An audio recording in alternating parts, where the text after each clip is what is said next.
Hi students, my self Manish Kumar और आप देख रहे हैं अपना favourite channel tricky chemistry by Manish sir. तो बीएससी फाइनल ईयर की ऑर्गेनिक केमिस्ट्री का जो पोर्शन चल रहा था उसमें लास्ट क्लास में मैंने आपको थायोफीन है ना उसकी सिंथेसिस की रिएक्शन बताई थी। वहां पे मैंने रेगुलेटिंग स्ट्रक्चर बताई थी थायोफीन की और उनमें ट्रिक बताई थी आपको कि किस तरीके से आप जो है वो थायोफीन के साथ साथ फ्यूरेन और पायरोल की रेगुलेटिंग स्ट्रक्चर को भी रिमेम्बर रख सकते हैं और एक रिएक्शन को मल्टी रिएक्शन में कैसे कन्वर्ट कर सकते हैं। तो आज अपन देखेंगे केमिकल रिएक्शंस ऑफ थायोफीन और उसमें जो फर्स्ट रिएक्शन होगी अपने पास वो होगी electrophilic substitution reactions of thiophene, जिसको भी अपन बहुत ट्रिक से समझेंगे और यहाँ पर भी इनको मैं मल्टी रिएक्शंस में कन्वर्ट करूंगा। मतलब इससे पहले वाले जो वीडियोस हैं उनमें फ्यूरेन और पायरोल जो उसकी इलेक्ट्रोफिलिक सब्स्टिट्यूशन रिएक्शंस अपन ने देख रखी है। अगर इनको समझ गए आप तो वो वाली रिएक्शन भी आपको आ जाएगी। हाँ, वहां पर कुछ नेम रिएक्शंस और थी, कुछ एक्स्ट्रा रिएक्शंस और थी, वो आपको थोड़ा सा अलग से ध्यान रखनी पड़ेगी। बाकी इनसे रिलेटेड जो भी रिएक्शंस थी वो आपको अलग से याद नहीं करनी पड़ेगी। ठीक है, तो अगर आप चैनल पे फर्स्ट टाइम आए तो चैनल जो उसको सब्सक्राइब कर लें और बेल आइकन को प्रेस कर दें जिससे कि आपके पास लेटेस्ट नोटिफिकेशन आ जाए। वीडियो आपको अगर अच्छा लगे तो आप लाइक कीजिए और कमेंट कीजिए। ठीक है, तो अपन यहाँ पर आज की क्लास को स्टार्ट करते हैं। तो देखो थायोफीन जो है वो ये होता है। यहाँ पर मैंने जो रिएक्शन है उनको रिमेम्बर रखने के वे से यहाँ पर लिख दिया। आप भी हमेशा रिएक्शन जो उसको इस तरीके से याद रखो, पर्टिकुलर एक रिएक्शन को मत लिखो। ठीक है, इसी तरीके से आप रिएक्शंस को लिखने की प्रैक्टिस रखो। अब देखो मैंने यहाँ पर देखो सबसे पहले समझो आप इलेक्ट्रोफाइल का मतलब क्या होता है। इलेक्ट्रोफाइल का मतलब होता है ई प्लस मतलब इलेक्ट्रॉन के ऊपर नेगेटिव चार्ज होता है, उससे अट्रैक्ट कौन करेगा जिसके ऊपर पॉजिटिव चार्ज होगा। तो इलेक्ट्रो का मतलब इलेक्ट्रॉन हो गया एक तरह से और फाइल का मतलब हुआ लविंग, इलेक्ट्रॉन लविंग। तो ई प्लस होंगे इलेक्ट्रॉन लविंग। सब्स्टिट्यूशन का मतलब क्या होता है, एक की जगह पे दूसरे का आना। तो देखो जहां पे भी आपको ये दिख जाए HNO3, इसमें जो ई प्लस होगा ना, ई प्लस वो होता है NO2। क्या होता है NO2 प्लस, जिसको बोलते हैं नाइट्रोनियम। सेकंड नंबर पे आपको इसको लगाना है तो आपका जो आंसर आएगा वो बिल्कुल सिंपली ये आंसर आएगा NO2। ऐसे ही जब S लिया जाता है H2 से 4 तो इसमें जो इलेक्ट्रोफाइल होता है वो होता है SO3H। क्या होता है SO3H। तो इसमें भी आंसर जो है वो बिल्कुल सिंपल वे में आपके पास आ जाएगा, यहाँ पर आ जाएगा SO3H। ठीक है, अब देखो ये जो NBS लिखा हुआ है इसका मीनिंग आपको पता हो तो आपको ये पता लग जाएगा कि NO2 और SO3H के की जगह पे यहाँ पर कौन आएगा। ठीक है, तो इसको बोलते हैं N-ब्रोमो सक्सिनेमाइड।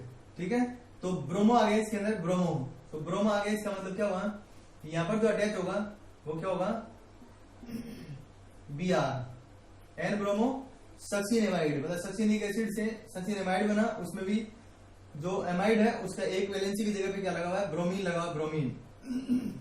ये इंपॉर्टेंट रिएक्शन है क्योंकि जनरली आपको इस NBS है ना उसके नेमिंग में प्रॉब्लम होती है। अगर किसी को नाम पता होगा तो उसका आंसर देखो बिल्कुल सिंपल आ जाएगा यहाँ पे।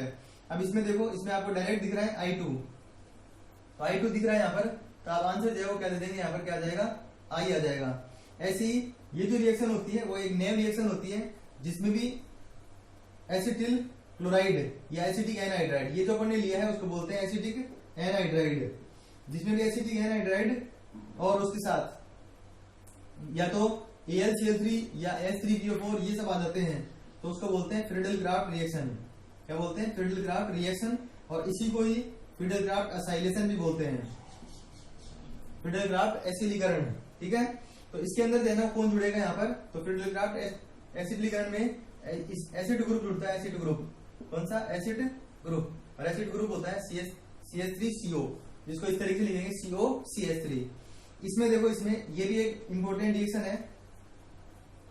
ये देखो ये रिएक्शन जो है वो आप अगर किसी भी 5 मेंबर वालों में देखोगे, फर्स्ट, सेकंड और ये थर्ड, ये फ्यूरेन पायरोल दोनों, उन दोनों में भी बिल्कुल इसी तरीके से होती है। ठीक है, अब जहां पे भी आपको ये दिख जाए फॉर्मेल्डिहाइड HCHO और HCl, तो उस रिएक्शन को बोलते हैं क्लोरोमिथाइलेशन। हिंदी मीडियम वाले से याद रखें, क्लोरोमेथिलीकरण। इसमें से देखो क्या होगा, ये तो हो गया CH2, यहाँ पर हो गया H, ये Cl, ये तो हो गया CH2 और ये Cl, इसको बोल देते हैं क्लोरोमिथाइल। और ये OH और यहाँ का जो H है जो कि सब में हट रहा है वो क्या हटा देगा यहाँ से, H2O। तो साइड प्रोडक्ट को अपन लिख रहे नहीं है, यहाँ पर आंसर क्या आ जाएगा, CH2Cl। ये इंपॉर्टेंट रिएक्शन है, जनरली स्टूडेंट को याद रहती नहीं है, इसलिए मैंने बता दिया यहाँ पर। ये तो CH2 और ये Cl को क्लोरो और 1 कार्बन की वजह से मिथाइल, तो क्लोरोमिथाइल। भाई मिथाइल जो होता है ना वो होता है CH3, और क्लोरोमिथाइल बोलेंगे तो इसका एक हाइड्रोजन हटा दो, ये आ जाएगा। डाइक्लोरोमिथाइल बोलेंगे, डाइक्लोरोमिथाइल बोलेंगे तो CHCl2 होगा, ठीक है। और ट्राइक्लोरोमिथाइल बोलेंगे तो CCl3 होगा। ऐसे ही देखो, अब आपको ऐसा लग रहा होगा ये कंपाउंड देखो क्या लिख दिया, मतलब ये क्या लिखा हुआ है, ठीक है। इसको अपन कैसे आइडेंटिफाई करेंगे, कैसे लर्न कर सकते हैं, तो देखो बहुत सिंपल है। इसको मैं देखो सिंपल में लिख रहा हूं पहले एक बार, HC_O और NH2, ये इसको C_O और NH2 को बोलते हैं एमाइड। तो इस कंपाउंड का नाम जो होगा ना वो होगा फॉर्म एमाइड। क्या नाम होगा, फॉर्म एमाइड इसका। अब इसका देखते हैं, देखो इसमें और इसमें डिफरेंस देखो, H की जगह पे H है, CO की जगह पे CO है, N की जगह पे N है, बस ये दो H है, दो H, उनकी जगह पे क्या लगा हुआ है यहाँ पर, दो H की जगह पे यहाँ पे क्या लगा हुआ है, दो CH3 लगे हुए हैं, ठीक है। तो इसकी जो नेमिंग हो गई ना वो क्या हो गई, इसकी स्टार्टिंग में दो मिथाइल है किससे लगे हुए, नाइट्रोजन से, तो इसकी जो नेमिंग हो जाएगी वो हो जाएगी NN नहीं भी लिखाओगे तो भी ठीक है, क्योंकि आईपीसी नेमिंग की रिक्वायरमेंट है नहीं यहाँ पर। तो इसको ऐसे बोल सकते हो डाइमिथाइल फॉर्मेमाइड। क्या बोल सकते हो, डाइमिथाइल फॉर्मेमाइड, ठीक है।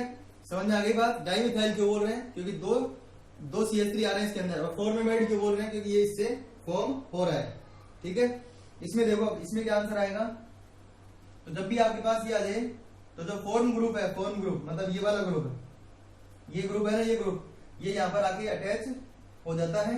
और ये देखो क्या बच गया यहाँ पर, इसको लिखना जरूरी है क्योंकि ये भी एक इंपॉर्टेंट कंपाउंड है। CH3 का होल ट्वाइस N ये हो गया। उसके बाद में यहां से कौन हट रहा था, H, ये होती है 2 डिग्री एमीन।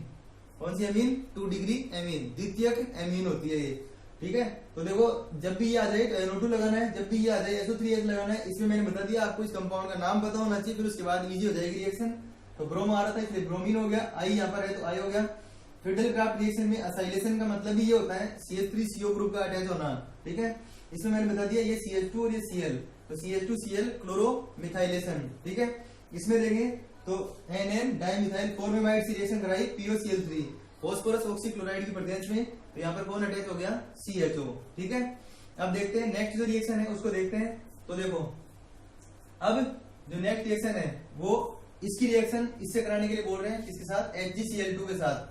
अब HgCl2 में से ये जो H है यहाँ पर H जो है वो किसके साथ कंबाइंड हो जाएगा, इस Cl के साथ।